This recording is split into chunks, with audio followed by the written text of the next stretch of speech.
మొడుబారిన జీవితాలను చిగురింపజేయగలవు నీవు.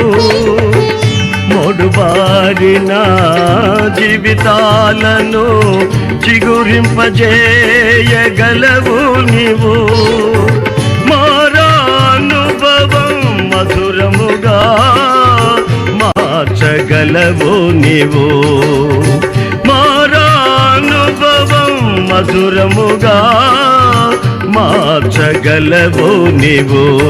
మహోన్నతుడా నీ కృపలో నేను నివసించుతా. నా జీవిత ధన్యతయున్నది.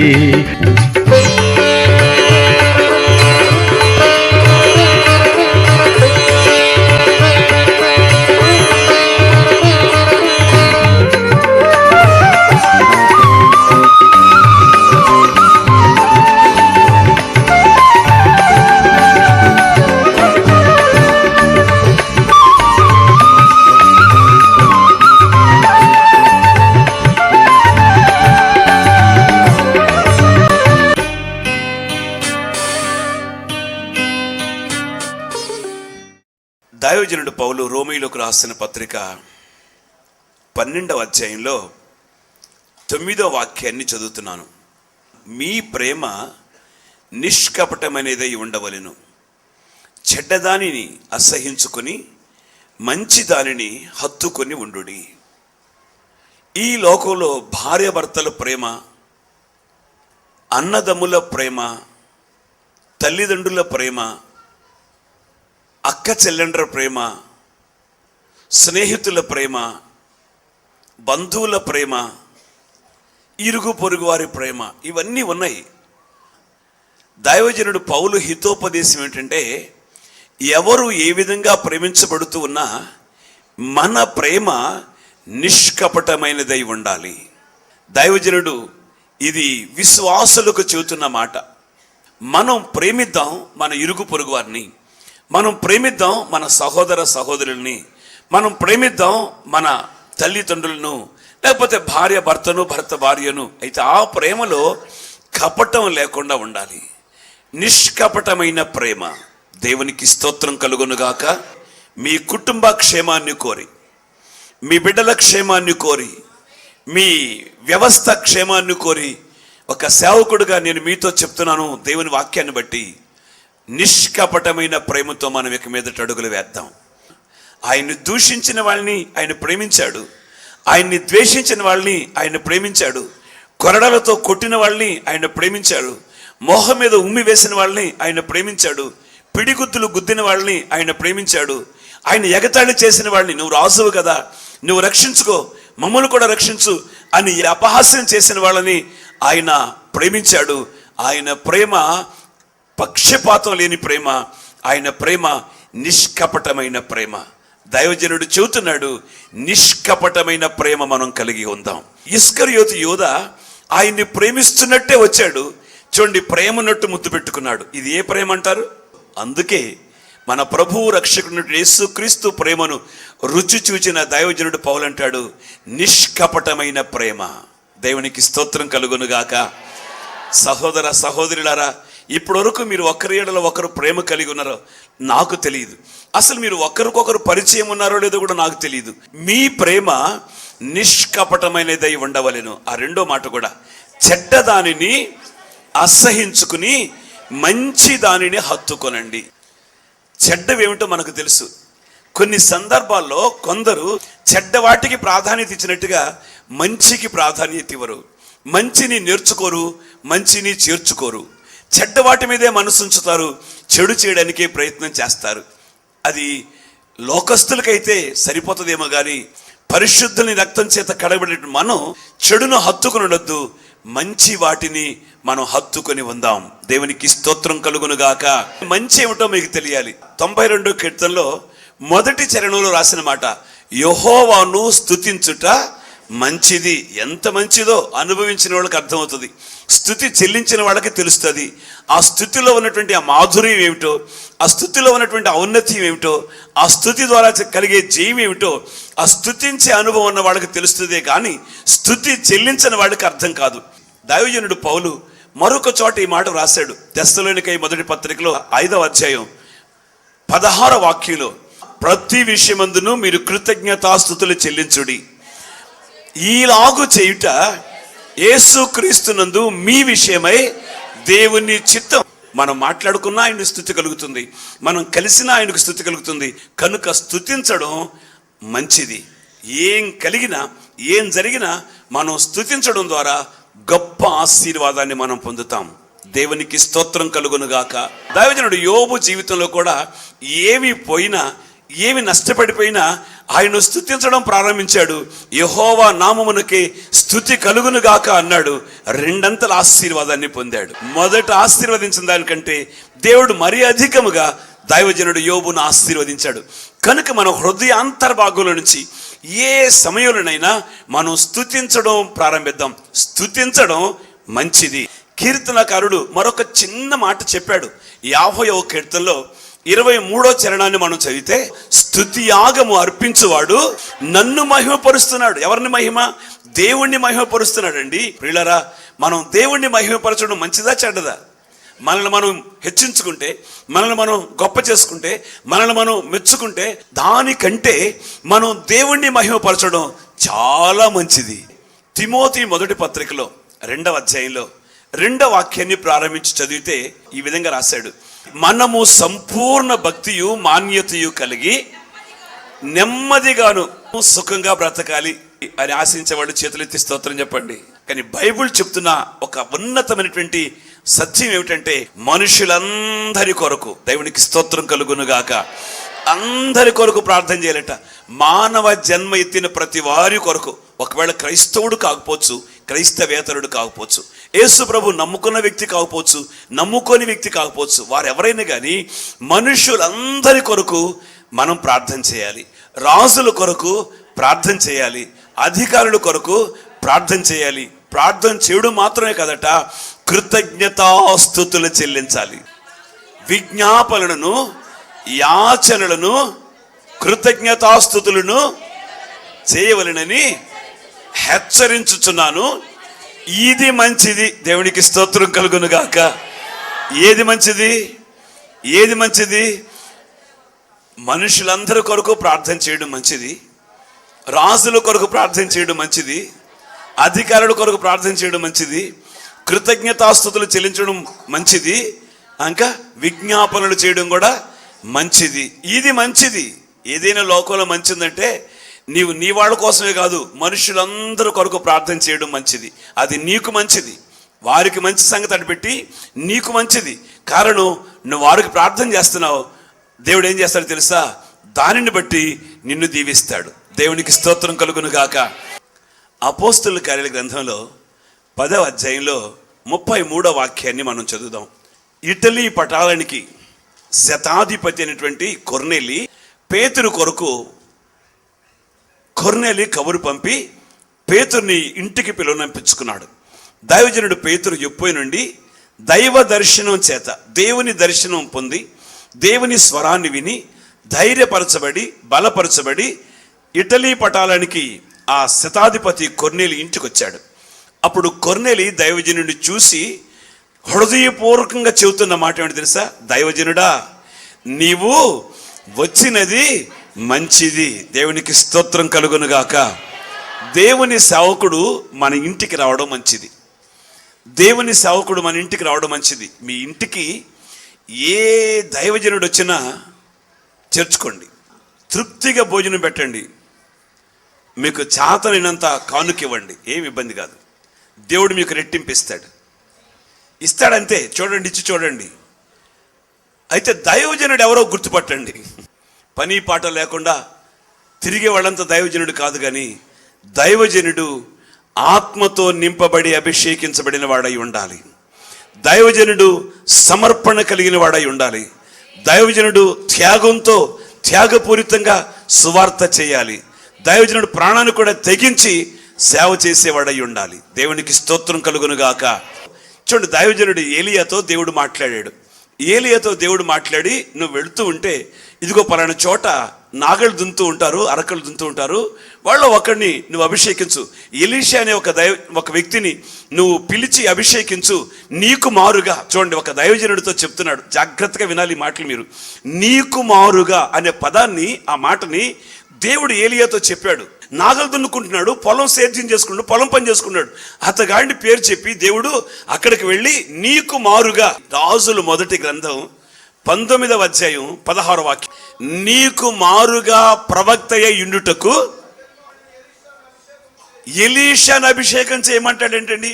తీరా వెళితే ఎలీషా ఏం చేస్తాడంటే నాగలు దున్నుకుంటాడు. 12 అరకల ముందు 12 నాగళ్ళు ఉన్నాయి, 12 నాగల ముందు నాగలు దున్నుతున్నాడు ఈయన, వ్యవసాయదారుడు ఈయన.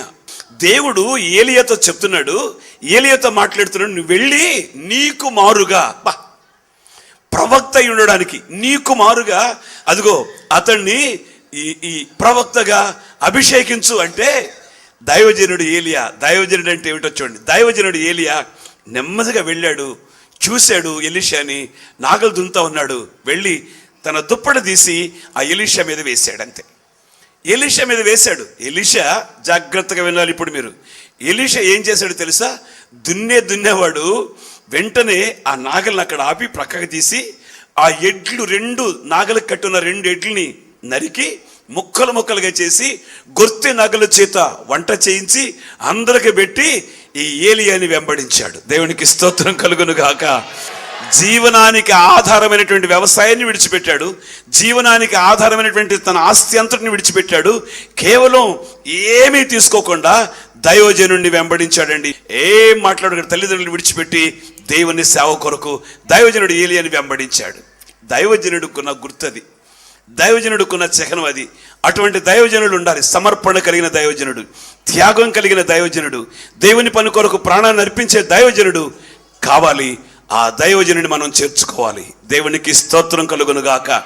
దైవజనుడు సమూయేలు గురించి రాసిన మాట ఏమిటంటే 10:6లో, ఇదిగో ఈ పట్టణంలో ఒక దైవజనుడు ఉన్నాడు, అతడు బహుగనుడు, అతడు ఏ మాట చెప్పునో ఆ మాట నెరవేరును. దైవజనుడు నోట మాట దేవుడు స్థిరపరుస్తాడు. కారణం, ప్రవచనం ఉంది, దేవుని వాగ్దానం ఉంది, నేనే నా సేవకుని మాటను రూఢిపరుస్తాను. అవునండి, దేవుడు తన సేవకుని మాటను రూఢిపరుస్తాడు. దైవజనుడు ఎవరు అంటే దేవుని మాట ప్రకారం నడిచేవాడు. దైవజనుడు ఎవరు అంటే సమర్పణ కలిగిన వాడు. దైవజనుడు ఎవరు అంటే త్యాగం కలిగిన వాడు. దైవజనుడు ఎవరంటే సేవా తాత్పర్యం కలిగిన వాడు. దైవజనుడు ఎవరంటే దేవుని మీద మనస్సు నిలిపినవాడు. దేవునికి స్తోత్రం కలుగును గాక. హల్లెలూయా. యోహాను శిష్యులు ఇద్దరు యేసు ప్రభువుని వెంబడిస్తామయ్యా, ఆయన చాలా అద్భుతాలు మహత్కార్యాలు చేస్తున్నాడు, నీకంటే ఆయన బోధ మాకు బాగా నచ్చింది, మేము వెళతాం, ఆయనతో వెళ్ళాలనుకున్నాం అని ఈ యోహాను అడిగితే, యోహాను శిష్యులు ఇద్దరు యోహాను అడిగితే, యోహాను అన్నాడు, అంతకంటే భాగ్యం ఉంది, వెళ్ళండి, మీరు వెళ్ళండి అన్నాడు. వాళ్ళిద్దరూ యేసు ప్రభు వెనకే వెళ్ళారు. ఆయన వెళ్ళి వెళ్ళి వెళ్ళి వెళ్ళి వెళ్ళి ఒక కొండెక్కేశాడు. వాళ్ళు ఎవరు తెలుసా? రబ్బీ, నీవెక్కడ కాపురం ఉన్నావు, నీ నివాసం ఎక్కడ? ఇప్పుడు నివాసం కావాలి, ఇప్పుడు నివాసం ఉంటే కానీ లేదు, లేకపోతే ఏముంది? ఏదో కాదు, ఆయనకి ఏం లేదండి, నివాసం ఏం లేదండి మనకి. ప్రియులారా, ఒక్కసారి ఆలోచించండి. దైవజనుడిని మనం చేర్చుకోవాలి. దైవజనుడు రావడం మంచిది. అటువంటి దైవజనుడు, దేవోక్తి కలిగినటువంటి దైవజనుడు, దేవుని సందేశాన్ని మోసుకొచ్చే దైవజనుడు, దేవుని వాక్కును ధైర్యంగా ప్రకటించే దైవజనుడు మనకు కావాలి. ఆ దైవజనుని మనం మన ఇళ్లలో చేర్చుకోవాలి. Praise the lord, praise the lord. రాజులు 2వ గ్రంథంలో 4వ అధ్యాయంలో మీరు 8వ వాక్యంలో చదివితే, గనురాలనేటువంటి ఆమె వినయ మనస్సుతో అర్థించేది, దైవజనుడా నీవు ఈ ప్రాంతానికి వచ్చినప్పుడల్లా మా ఇంటికి రండి అయ్యా, కాస్త మా ఇంటి దగ్గర విశ్రాంతి తీసుకోండి అని దైవజనుడిని బ్రతులాడుతూ ఉండేది. దైవజనుడిని చేర్చుకోవడం వలన, దైవజనునికి ఆతిథ్యం ఇవ్వడం వలన, దైవజనుని ద్వారా ఆమె ఎంత లబ్ధి పొందిందో, ఏ మేలు పొందిందో పరిశుద్ధ గ్రంథంలో మీరు చదువుతారు. ఆమె లోటు తీర్చబడింది, ఆమెకున్నటువంటి కొరత, ఆమె మీద ఉన్నటువంటి నింద తొలగిపోయింది. దేవుడు ఒక అద్భుతమైనటువంటి కార్యాన్ని చేశాడు. దేవుడు మూతబడినటువంటి ఆమె గర్భాన్ని తెరిచాడు, ఒక అద్భుతమైనటువంటి కార్యం చేశాడు. ఆ దైవజనుడు అంటాడు, మరుసటి ఏట నేను మరలా నీ దగ్గరికి వస్తాను, నీ కౌగిట్లో ఒక కుమారుడు ఉంటాడు. దేవునికి స్తోత్రం కలుగునుగాక. దైవజనుని చేర్చుకుంది ఆ గనురాలు, షూనేమిరాలు. తన కుటుంబంలో ఒక అద్భుతమైన దేవుడు గర్భాన్ని తెరిచాడు. నీ పట్ల కూడా ఒక అద్భుతం చేస్తాడు. అమ్మ విశ్వసించండి, మీ పట్ల కూడా దేవుడు ఒక అద్భుతం చేస్తాడు. దేవుడు నీతో మాట్లాడుతూ ఉన్నాడు. దేవునికి స్తోత్రం కలుగునుగాక. హల్లెలూయా. అటువంటి దైవ సేవకులు మనం చేర్చుకుందాం, ఆతిథ్యం ఇద్దాం, దైవజనుని ఎవడో గుర్తుపడదాం. దైవజనుని చేర్చుకోవడం మంచిది. అదే అధ్యాయంలో 10వ అధ్యాయంలో 44వ వాక్యాన్ని ఒక్కసారి చదువుదాం. దైవజనుడు రావడం వల్ల ఏం కలిగిందో. ఆ ఇంట్లో ఉన్న వాళ్ళందరూ దైవజనుడు పేతురు చెబుతున్న బోధ తదేకంగా వింటా కూర్చున్నారు. వాళ్ళు వింటున్నప్పుడే బోధ విన్న వారందరి మీదికి పరిశుద్ధాత్ముడు దిగాడు. దేవునికి మహిమ కలుగునుగాక. ఆత్మదేవుడు మన మధ్య సంచరించునుగాక. ఆత్మదేవుడు మన మధ్య నివాసం చేయునుగాక. ఆత్మదేవుడు మన హృదయాలను తెరచునుగాక. ఆత్మదేవుడు మనల్ని బలపరచునుగాక. పరిశుద్ధాత్మదేవుడు దిగి వచ్చాడు. బోధ విన్న వారందరి మీదకి పరిశుద్ధాత్ముడు దిగాడు. కనుక దైవజనుడిని మనం చేర్చుకుందాం. దైవజనుడిని చేర్చుకోవటం మంచిది. ఇప్పుడు వరకు మంచిది మంచిది మంచిది అని చెప్పాను. స్తుతించుట మంచిది, ప్రార్థన చేయుట, కృతజ్ఞతాస్తుతులు చెల్లించుట మంచిది, దైవజనుడిని చేర్చుకొనుట మంచిది. మంచి మాత్రమే కాకుండా బహుమంచి విషయాన్ని ఒకటి చెప్తాను, చదవండి. దైవజనుడు పేతురు తన మొదటి పత్రికలో 3వ అధ్యాయం 17వ వాక్యాన్ని చదువుదాం. దేవుని చిత్తము అలాగున్న ఎడల కీడు చేసి శ్రమపడుట కంటే మేలు చేసి శ్రమపడుటయే బహుమంచిది.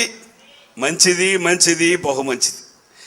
కీడు చేసి శ్రమపడుట కంటే మేలు చేసి శ్రమపడుట బహుమంచిది. మీకు మంచిది కావాలా, బహుమంచిది కావాలా? తమ్ముడా, నువ్వెవరికన్నా మేలు చేయి, దానివల్ల నీకు శ్రమ వస్తే బహుమంచిది. అమ్మా, మీరు ఎవరికైనా మేలు చేయండి. మీరు మేలు చేయడం ద్వారా మీకు ఏదైనా శ్రమ కలిగితే మీకు అది బహుమంచిది. Praise the lord. హల్లెలూయా. కీడు చేసి శ్రమపడుట కంటే మేలు చేసి శ్రమపడుట బహుమంచిది. బహుమంచిది, చాలా మంచిది. యోసేపు అన్నయ్యలకి మేలే చేశాడు. జున్నుగడ్డలు తీసుకెళ్ళాడు, పేలాలు తీసుకువెళ్ళాడు. మళ్ళీ మేలే సమాచారం తెలుసుకునే వాళ్ళకి కీడు అనుభవించాడు. మంచిదా బహుమంచిదా? మంచిది కాదు, బహుమంచిది. Praise the lord. Praise the lord. ఏదేని నీ కుటుంబంలో నువ్వు కీడు అనుభవిస్తూ ఉంటే మేలు చేశావు, నీ కుటుంబానికి మేలే చేశావు, నీ బంధువులకు మేలే చేశావు, నీ రక్త సంబంధులకు మేలే చేశావు. మేలు చేసి నువ్వు ఇప్పుడు కీడు అనుభవిస్తున్నావా? నీవైనా నీ పిల్లలైనా నీకు మంచిది కాదు, బహుమంచిది. ఆమెనానండి, ఆమెనానండి. నీవైనా నీ పిల్లలైనా నీ కుటుంబ సభ్యులు ఎవరైనా నీ స్నేహితులకో నీ బంధువులకో నీ ఇరుగు పొరుగు వారికో మేలే చేసావు. మేలు చేసి ఇప్పుడు నువ్వు కీడు అనుభవిస్తున్నావు. దానివల్ల శ్రమ అనుభవిస్తున్నావు, కీడు పొందుతున్నావు, శ్రమ అనుభవిస్తున్నావు. అయితే ఒక సేవకుడుగా నేను నీతో చెప్పే మాట ఏమిటి తెలుసా? నీకు అది మంచిది మాత్రమే కాదయ్యా, అది బహుమంచిది. అమ్మ, నీకు మంచిది మాత్రమే కాదమ్మా, అది బహుమంచిది. దేవునికి స్తోత్రం కలుగునుగాక. యోసేపు మేలు చేసి కీడు అనుభవించాడా? ఎంత మంచిది, మంచిది కదా, బహుమంచిది. అంటే ఐగుప్తు దేశం మీద ఆయన రాజు అయ్యాడు. అన్నలందరూ వస్తే వాళ్ళకి ధాన్యం, తినండి రా బాబు, తీసుకెళ్ళండి నాయనని వాళ్ళకి ధాన్యాన్ని ఇచ్చాడు. మళ్ళీ వాళ్ళ డబ్బులు వాళ్ళకే ఇచ్చాడు. వాళ్ళందరినీ తీసుకొచ్చి ఐగుప్తులో పెట్టాడు. మంచిదా బహుమంచిదా? చెప్పాలి, మంచిదా బహుమంచిదా? దావీదు గొర్రెల దొడ్లో ఉండి అన్నయ్యలకు కూడా ఇట్లాగే ఆహారం తీసుకెళ్ళాడు. జున్నిగడ్డలు గిన్నెగడ్డలు తీసుకెళ్ళాడు, అంతా తీసుకెళ్ళాడు. ఒరే, నువ్వు యుద్ధ సూర్యుడు అంటారా? కత్తి పట్టుకోవడం రాదు, డాలు పట్టుకోవడం. ఆ చిన్న మందిని ఎవడవశం చేశారని తిట్టిపోసారండి అన్నలో. చివరికి యుద్ధానికి వెళ్ళాడండి. 6 మూరల జానడు ఎత్తని గొల్లియాతు మీదకి ఒకే ఒక దెబ్బతో పడేసి చంపేశాడు. అయితే ఆ ఇశ్రాయేలు రాజ్యానికి మేలే చేశాడండి. కానీ ఏమనుభవించాడు చెప్పాలి? కీడు చేత శ్రమలు పాలయ్యాడు. ఎక్కడ ఇసిరేస్తున్నాడు, పొడి చేస్తానికి ఈటు తీసుకుని ఇసురుతా ఉన్నాడు. శ్రమలు పాలైపోయాడు. చివరికి ఏమైంది తెలుసండి? దావీదును దేవుడు రాజుగా అభిషేకించాడు. దేవునికి స్తోత్రం కలుగును గాక. హల్లెలూయా. దావీదు ద్వారానే సొలొమోను మందిరం కట్టాడు. ఇంతకంటే ఏం మంచిది చెప్పాలి మీకు? బహుమంచిది. కేవలం సొలొమోనుకి ఆలోచన వచ్చేదో నాకు తెలియదు. సొలొమోనుకి ఆ ఆలోచన వచ్చి, అంతకుముందు సౌలుకి ఆ ఆలోచన లేదు. కానీ దావీదు ద్వారా దేవుడు ఆ మందిరానికి ఒక రూపకల్పన, ఆ మందిరానికి కావలసిన సమృద్ధిని దావీదు ద్వారా సమకూర్చాడు. ఆ తర్వాత సొలొమోను చేత మందిరం కట్టించాడు. ఆ మేలు చేసి కీడు అనుభవించడం, శ్రమ పొందడం బహు మంచిది. దేవునికి స్తోత్రం కలుగునుగాక. హల్లెలూయా. ఇంకా మీకు ఒక మాట చెప్పాలంటే, సమూయేలు మొదటి గ్రంథంలో 25వ అధ్యాయంలో అబీగయేలు భర్త మొరటోడు, ఆమె చెప్తుంది మా ఆయన మొరటోడు అండి అని. అయితే అరణ్యంలో ఈ నాబాలు గొర్రెల్ని కాపాడుతూ వచ్చాడు దావీదు పరివారం. దావీదు కొంచెం క్లిష్ట సమయంలో మేలే చేశాడు. మేలే చేశాడు. మేలు చేసి శ్రమ అనుభవిస్తున్నాడండి. అయితే దేవుడు దావీదును జ్ఞాపకం చేసుకున్నాడు. దావీదును దేవుడు ఆశీర్వదించాడు. కీడు చేసి శ్రమ అనుభవించడం కంటే మేలు చేసి శ్రమ అనుభవిద్దాం, అది బహు మంచిది. కారణం, దేవుడు చూస్తాడు, దేవుడు చూస్తానే ఉన్నాడు, దేవుడు చూస్తానే ఉంటున్నాడు. మనం మేలు చేద్దాం, కీడు అనుభవిద్దాం. నా మట్టుకు నేనెంతో మా సంస్థకి, మా సహవాసానికి నేనెంతో మేలే చేశా. అవునండి, మేలే చేశా. ఈరోజు ధైర్యంగా చెప్తున్నాను, అది నాకు బహు మంచిది. నేను మేలే చేశాను. మేలు చేసి ఎప్పుడు కీడు చేయలే సంస్థకి. ఏనాడు నేను సంస్థల గురించి కించెత్తు కూడా ఎక్కడ చెప్పలా, చెడు చెప్పలా. మేలే చేశా. మేలు చేసి శ్రమ అనుభవించుట బహు మంచిది. ప్రియులారా, నేను మేలే చేశాను. దేవుడు నాకు మంచిది కాదు, బహు మంచి కార్యం దాచిపెట్టాడు. ఆమేన్. బహు మంచి కార్యం దాచి ఉంచాడు. ఆయన వేశాడు విత్తనం, అది మొలకెత్తబోతా ఉంది. ఆమేన్. తల వంచండి. మంచి దానిని హత్తుకునుందాం. మేలైన దానిని మనం చేసి శ్రమ అనుభవిస్తే అది మంచిది. మనం ఆయన్ని స్తుతించడం మంచిది, ప్రార్థన చేయడం మంచిది. మనుషులందరి కొరకు, రాజుల కొరకు, అధికారుల కొరకు ప్రార్థనలు, యాచనలు, కృతజ్ఞతాస్తుతులు చెల్లించడం మంచిది. మనం ప్రార్థన చేయడం ద్వారా దేవుడు గొప్ప కార్యాలు చేస్తాడు. ఇశ్రాయేలు యెరికో స్వాధీనం చేసుకునేటప్పుడు వాళ్ళు యుద్ధం ఖడ్గం ధరించి ఈటె చేత పట్టుకుని యుద్ధం చేయలేదు. యెరికో చుట్టూ స్తుతియాగం అర్పిస్తూ తిరిగారు. మోషే ఇశ్రాయేలుకు మేలే చేశాడు, కానీ ఇశ్రాయేలులు సణుక్కున్నారు, గొణుక్కున్నారు. మేలే చేశాడు, ఐగుప్తు బానిసత్వం నుంచి బయటకు తెచ్చాడు, కానీ శ్రమానుభవాన్ని చూశాడు. శ్రమ పొందుతున్నాడు, నిందల పాలైపోయాడు. మంచిది కాదు, బహు మంచిది. నాలో ఒక నూతన క్రియ ప్రారంభించండి. మనుషులందరి కొరకు, రాజుల కొరకు, అధికారుల కొరకు ప్రార్థన చేసే అనుభవం నాకు దయచేయను. ఆయన దైవజనుని రాక కోసం ఎదురు చూసి దైవజనుని పిలిచి మా ఇంటికి తీసుకుని వెళ్ళాలి నాయన, ఇది మంచిదని నాకు అర్థమైంది. వస్తే వస్తాడులే, ఎప్పుడోసారి వస్తాడు అన్నట్టుకున్నాను. ఇక మీదట ఆ విధంగా కాక దైవజనుని పిలిచి మా ఇంటికి తీసుకుని వెళ్తానయ్యా. దైవజనుడు మా ఇంటికి రావడం మంచిది నాకు అర్థమైంది. అదే సమయంలో మేలు చేసి శ్రమ పొందడం బహు మంచిది అని నాకు అర్థమైంది. నాయన, ఒక నూతన క్రియను నా కొరకు, నా కుటుంబం కోసం, నా పిల్లల కోసం నీవు ప్రారంభించబోతున్నందుకు ఈ స్తోత్రం నాయన, నీకు స్తోత్రం అయ్యా. మేలు చేసి శ్రమ అనుభవించడమే బహు మంచిదని నాకు అర్థమైంది. నేను నా విరోధులకు కూడా మేలే చేస్తాను. మంచిని కాదయ్యా, బహు మంచి ఆశీర్వాదం నా కొరకు దాచావు, అది నేను పొందుకుంటాను. ఆశించే వాళ్ళు ఇక్కడ ఎవరైనా ఉంటే నీ కుడి చేతిని పైకెత్తి చూపు, నేను నీ కోసం ప్రార్థన చేయబోతున్నాను. ప్రేమగల తండ్రి, నీవు మా కోసం దాచిన వర్తమానం కోసం స్తోత్రం నాయన. ఎన్నోసార్లు మేము ధ్యానించినప్పటికీ దేవా, ఈసారి ఒక ప్రత్యేకమైనటువంటి రీతిలో మీరు మాతో, నాతో, మీ సేవకుడైన నా ద్వారా నా నోటికి జీవం గల మీ మాటిచ్చి మీ ప్రజలను సంధించి మీ ప్రజలతో మాట్లాడావు. అందుకు నీకు స్తోత్రం. ఆశతో తీర్మానం కలిగి మేలు చేసే శ్రమ పొందుట బహుమంచిదని ఎరిగిన పిల్లలు మేలులో మేలు చేత అనేకులకు మేలు చేసి మేలు ద్వారా తృప్తి పొందాలని, బహుమంచి కార్యాలు చూడాలని ఆశించి చేతులు మీ వైపు చూపుతూ ఉండగా ఆకాశమందుని ఆలకిస్తున్న దేవా, మీ బిడ్డలను దీవించి ఆశీర్వదించి గొప్ప చేయమని నజరేయుడైన యేసు నామములో ప్రార్థన చేసి వేడుకొనుచున్నాము తండ్రి, ఆమేన్.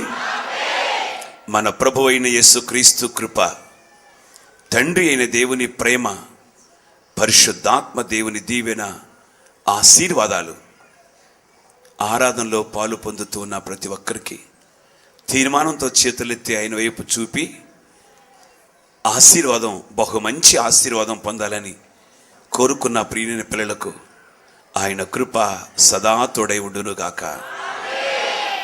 ఆమేన్. మొడుబారిన జీవితాలను చిగురింపజేయగలవు నీవు. మొడుబారిన జీవితాలను చిగురింపజేయగలవు నీవు. మారానుభవం మధురముగా మార్చగలవు నీవు. మారానుభవం మధురముగా మార్చగలవు నీవు. మహోన్నతుడా నీ కృపలో నేను నివసించుతా, నా జీవిత ధన్యతయున్